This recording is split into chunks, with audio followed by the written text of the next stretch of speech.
हम मॉडर्न युग के जमाने में और अस्कतिया हो गए हैं, कोढ़िया हो गए हैं। क्या अब बताइए बाबा लोग की मेहनत कहाँ जाएगी। यहाँ पर हमारे घर के आगे स्कूल था, तो वहाँ जब दीपावली के दिए जलते थे ना, तो हम लोग बर्तन लेके जाते थे ना, दिए में से ना वो तेल निकाल के लेते आते थे और अपने घर के दिया रात भर जला के रखते थे। तो साथियों, आइए सुनते हैं हमारे खान सर के उच्च विचार, उच्च सोच। उनकी पूरे वीडियो देखिएगा, स्किप मत करिएगा। उच्च विचार इसलिए क्योंकि हिंदुओं का त्यौहार दीपावली होता है और दीपावली को ऊपर इतना ऊंची सोच उन्होंने रखे हैं, इतना कुछ उसके बारे में बताए हैं, लगता ही नहीं कि वो मुस्लिम भाई हैं। और वास्तव में अगर सबको ऐसे हिल मिल के रहे तो ये हमारा हिंदुस्तान कहाँ से कहाँ पहुँच जाए। तो आइए पूरा वीडियो हम देखते हैं। तो भारत अपनी संस्कृति को धीरे धीरे कहीं ना कहीं हम लोग खुद ही धूमिल कर रहे हैं। दीपावली का त्यौहार दियों का त्यौहार है, हमें वो कुम्हार से बने हुए दियों का प्रयोग करना चाहिए जिसमें हमें अपनी भारत की संस्कृति दिखती है। लेकिन हम मॉडर्न युग के ज़माने में और अस्कतिया हो गए हैं, कोढ़िया हो गए हैं कि हमें घर में एक भुकभुकवा लाइट जला दीजिए चाइनीज और टेंशन फ्री सो जाइए। अरे लक्ष्मी जी भी कन्फ्यूज हो रही है, दिवाली मना रहा है कि तू शादी का प्रोग्राम कर रहा है। यहाँ पर देखिए, भारतीय अगर इलेक्ट्रिक और इलेक्ट्रॉनिक मार्केट की बात करेंगे ना, तो चाइनीज सामानों की भरमार पड़ी हुई है। और जो होलसेलर है या जो बाहर से मंगा रहे हैं उन लोग को भी समझ में नहीं आता है कि हम लोग ये वाली जो सामान है ये चाइना से क्यों लाते हैं, जबकि सेम रेट में ये सामान वियतनाम में भी मिलता है और ताइवान में भी मिलता है। हम लोग को भी वहाँ से जो एक्सपोर्टर हैं सब वहाँ से, उन लोग को वहाँ से भी लाना चाहिए। और आप लोग भी इस दीपावली में एकदम कसम खा लीजिए कि हम ये चाइनीज सामानों का एकदम बाइकआउट करेंगे और हम अपने यहाँ जो कुम्हार के बने हुए, हाथ के बने हुए दिए हैं उसे खरीदेंगे। और याद रखिएगा, उसे भी खरीदते समय आप वरीयता दीजिएगा, डायरेक्ट उनसे खरीदिएगा जो ये बनाते हैं। अब बताइए ये बाबा लोग की मेहनत कहाँ जाएगी। यहाँ पर हम पहले सोचते थे कि त्यौहार में बहुत ज़्यादा खर्च हो जाते हैं, बहुत ज़्यादा पैसे खर्च हो जाते हैं, लेकिन जब गहराई से देखें ना तो ये त्यौहार ही है जो न जाने कितने लोगों का पेट पालता है। बताइए ये लड़की धूप में सुखा रही है, क्या इसको शौक नहीं है कि हम घर के अंदर रहें, धूप में न रहें? इसे अपनी सुंदरता का नहीं, लेकिन ये अपने परिवार के लिए इतना कर रही है। क्या हमारा एक कर्तव्य नहीं बनता है कि हम इनसे खरीदें? और हद तो तब आती है जब लोग इनसे खरीदने जाते हैं और मोलाई करने लगते हैं। अरे यार क्या कर लोगे, एक दिए में 2-3 रुपया कम कर लोगे। अब वही मॉल में जाइएगा ना, कह दीजिएगा थोड़ा 1 रुपया कम दीजिए ना, धकिया के भगा देगा कि यहाँ पे क्यों चले। तो यहाँ आपको अपना स्टैंडर्ड लगता है और यहाँ आप अपना स्टैंडर्ड भूल जाते हैं, इन्हीं लोग से मोलाई करने लगते हैं। यार कम से कम इस बार तो नहीं करो, उनसे उनका हक उनको दे दो ताकि उनकी मेहनत जो इस दीपावली के भरोसे बैठे हैं उनको उतना मिल सके। और इस दिए से सर घर सजाइए भाई, इससे ज़्यादा अच्छा लगता है। लोग आजकल दिए से अपने घरों को क्यों नहीं सजा रहे हैं? क्योंकि वो लोग आराम खोज रहे हैं। अरे दीपावली एक दिन आता है साल में यहाँ पर, और आज भी आराम खोजिएगा। दिए से जो घर सजते हैं वो बहुत ही ज़्यादा भव्य लगते हैं और लगते हैं कि नहीं ये भारतीय संस्कृति के इतनी बेहतरीन, क्या झालर माली ये लुक दे सकती है। लेकिन नहीं, इसमें थोड़ा सा मेहनत लगता है। आप मेहनत क्यों करिएगा? दिवाली के दिन भी ना आपको सोना रहता है। हम लोग जब छोटे छोटे थे तो दिया, हम लोग के थोड़ा सा गरीबी में हम लोग का बचपन भी था, तो दिए वगैरह बड़ा कम थे। तो हमारे घर के आगे स्कूल था, तो वहाँ जब दीपावली के दिए जलते थे ना, तो हम लोग बर्तन लेके जाते थे ना, दिए में से ना वो तेल निकाल के लेते आते थे और अपने घर के दिया रात भर जला के रखते थे, बुझने नहीं देते थे उस वक्त भी। और आज भी अगर ऊपर वाले ने दिया तो आज भी हम लोग झालर मारा नहीं लगाते, यही दिए को ही लगाते हैं। और ये चीज़ तो कभी भूल ही नहीं सकते हैं कि इंसान के पास अगर पैसे आ जाए तो अपना घर झालर मोती से लगाने लगेगा और अपनी संस्कृति भूल जाएगा। भाई पैसे अलग चीज़ होती है, संस्कृति अलग चीज़ होती है। आपका घर जब भी भव्य दिखेगा तो ऐसे ही दिखेगा। तो प्लीज़ आप लोग कोशिश कीजिए कि इससे हम लोग दिए को सजाएं।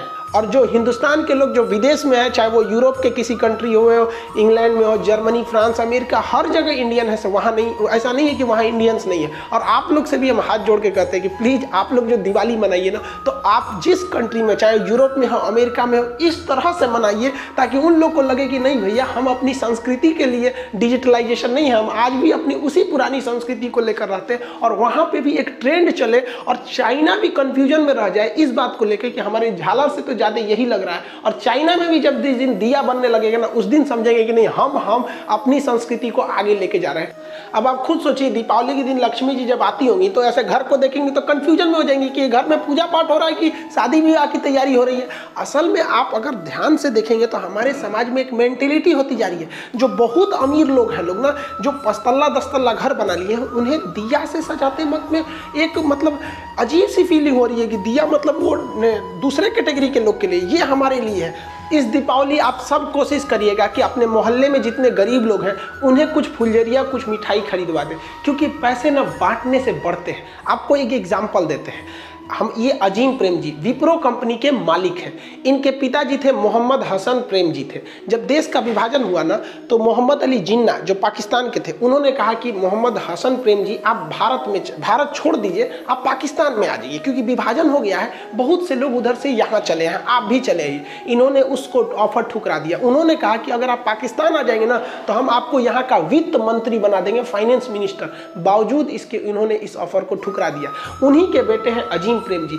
आज आपको विश्वास होगा, ये पर दिन, हर एक दिन ये 22 करोड़ रुपए दान देते हैं। 22 करोड़ रुपए दान देते हैं। हमारे देश की विप्रो कंपनी, इन्फोसिस, टीसीएस, ये इतनी जबरदस्त कंपनी है जो अमेरिका के सॉफ्टवेयर कंपनियों को टक्कर देती है। आप देखिए, इनका क्या धन कम हो जाता है? नहीं हो जाता है। देखिए, जैसे एक कंपनी का मालिक होता है ना, वो कंपनी में अगर कोई चीज़ का प्रोडक्शन कर रहा है तो डायरेक्ट वो कस्टमर को नहीं बेचता है, वो होलसेलर को दे देता है, और होलसेलर से कहता है कि तुम कस्टमर को देते रहो। तो जो होलसेलर कस्टमर को ज़्यादा देता है ना, कंपनी उससे बड़ा खुश रहती है और उसको सप्लाई देते रहती है, तुम और बांटो। और जो होलसेलर सामान को रख लेता है और कस्टमर को नहीं देता है ना, कंपनी उससे चिढ़ जाती है, कहती है कि ये ठीक नहीं है, अब दूसरा हम लोग को होलसेलर देखना चाहिए। यही होता है ऊपर वाले के साथ। भगवान हर आदमी को पैसा नहीं दे सकता है, जनसंख्या इतनी ज़्यादा हो गई है, इसलिए उसने क्या बना रखा है? होलसेलर बना रखा है। किसी को होलसेलर बना रखा है, जिसको हम लोग अपनी भाषा में कहते हैं अमीर आदमी है। अमीर नहीं, वो होलसेलर है। उसको अपने समाज में गरीबों की थोड़ी बहुत हेल्प करनी चाहिए, और अगर आप हेल्प करेंगे ना, तो भगवान बहुत खुश रहेगा, कहेगा ये होलसेलर अच्छा है, हमारा मेहनत का काम कर दिया। 100 आदमी को बांटते, उससे अच्छा हम इसी को दे दिए, 100 आदमी का पेट यही पाल रहा है, इसको और पैसे दो, इसकी सप्लाई बंद मत करो। लेकिन अगर आप सोचेंगे नहीं, दीपावली हमारा त्यौहार है, हमारा बच्चा मिठाई खाएगा, हमारा लड़का नया कपड़ा पहनेगा, फुलझड़ी हमारे लिए है, हमारा घर सजना चाहिए, गरीब किस लिए है, इसका त्यौहार थोड़ी है, तो ऊपर वाला चिढ़ जाएगा, कहेगा ये होलसेलर ठीक नहीं है। दूसरा होलसेलर देखते हैं, तो दूसरे को अमीर करने लगेगा। आप गरीब नहीं होंगे, लेकिन आपके सामने एक गरीब अमीर होने लगेगा, तो आप कहेंगे कि बड़ी अमीर हो रहा है। बड़ी अमीर नहीं हो रहा है, भगवान तुमसे होलसेलर वाला काम छीन लिए, अब तुम गरीब थोड़े हो गए, क्योंकि एक बार तो पैसा दे दिए, लेकिन धीरे धीरे हो गए, और आपके सामने कोई अमीर हो जाएगा। और अगर वो भी ऐसे पैसे देते रहेगा, तो कभी याद रखिए, अगर आपसे किसी का परिवार जुड़ा हुआ है, रोजी रोटी जुड़ी है, तो ऊपर वाला इतना निर्दयी नहीं होता है, कभी नहीं छीनेगा। आपके सामने एग्जाम्पल है, हर दिन 22 करोड़ रुपए देने वाला आदमी, सोचिए साल भर में ही पैसे देते हैं। भारत में सबसे ज्यादा दान देने वाले व्यक्ति, अगर ये दान नहीं देना तो मुकेश अंबानी से आगे निकल जाएंगे। पिछले साल 35,000 करोड़ रुपए दे दिए थे, 3500 करोड़, हजार नहीं, इतनी ज्यादा, और महिलाओं की शिक्षा के लिए, और इतनी शांति से ये दान देते हैं ना कि कोई हल्ला उल्ला करके नहीं देते हैं, और इनकी पूरी फैमिली सब में आगे रहती है। तो आपसे भी हम कहते हैं कि ऐसा काम कीजिए ना कि ऊपर वाला चाह के भी आपको खुशहाली आपसे छीन ना सके, क्योंकि वो जानता है कि आपसे लोग जुड़े हैं, तो वो लोगों के लिए आपको खुशहाल रखेगा।